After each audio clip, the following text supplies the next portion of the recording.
Healing food addiction. Hannah was distressed that, with all the inner work she had done on herself, she still found herself binge eating. There are times when I just can't stop eating. I feel awful after, but at the time I just want another cookie and another until they are all gone. Or I'll intend to take a few bites of ice cream out of the carton and find myself unable to stop until the whole carton is gone.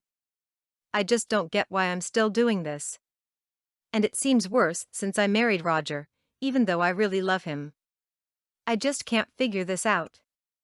I asked Hannah to tune into the addicted part of her and allow that part to speak about why she needs to fill up with food.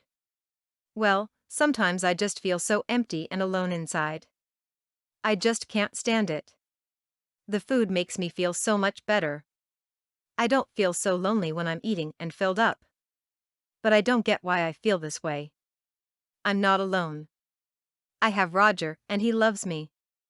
It sounds like you want to eat when you feel alone inside, when your inner child, which is your feeling self, feels alone and abandoned inside. Yes, answered Hannah.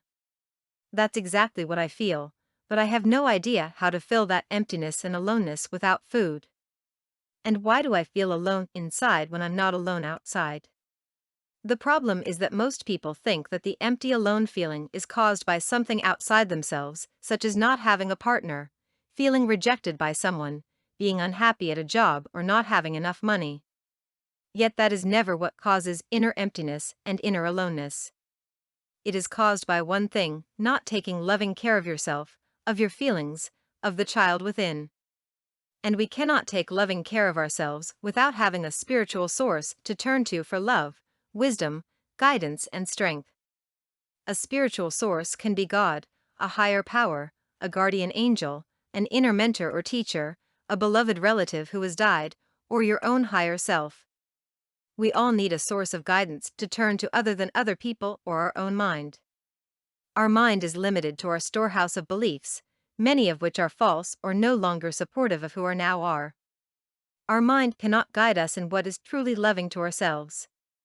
It cannot advise us in what actions support our highest good. So unless we have a source of wisdom to turn to, we may not know what to do to take loving care of ourselves. We will not even open to this source until our deep desire is to take loving care of ourselves. As long as we believe it is someone else's job to fill us up, or that we will get filled up from work, money, food, and so on, we will not take the loving action we need to take in our own behalf to take care of our inner child and fill ourselves with love. The first thing I did with Hannah was to help her create, in her imagination, a spiritual source for her to turn to. When I asked her to do this, she immediately imagined her grandfather, whom she had dearly loved as a child and who had died when she was 5. She said she had often felt her grandfather around her, but had never thought to turn to him for help. Now, as she imagined him holding her and loving her, she began to cry with the joy of feeling his love for her. Hannah, while he is holding you, imagine the child part of you that wants to overeat. Imagine that you are holding her while your grandfather is holding you. Ask her how you are treating her that causes her to feel so empty and alone. Little Hannah, the thing you always do that I just hate is you just go along with everything that Roger wants. What he wants and needs and feels is always more important to you than I am. You don't speak up for me. Ever since we got married, it's like Roger is supposed to make me happy instead of you making me happy.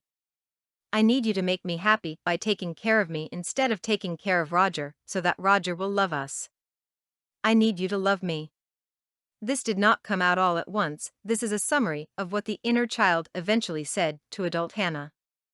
As Hannah learned to turn to her grandfather for love and guidance and started to take care of herself instead of giving herself up to Roger, her binge eating gradually diminished. For more content like this, please visit learnforfree.biz. Content produced and distributed by AllSuperInfo. All rights reserved.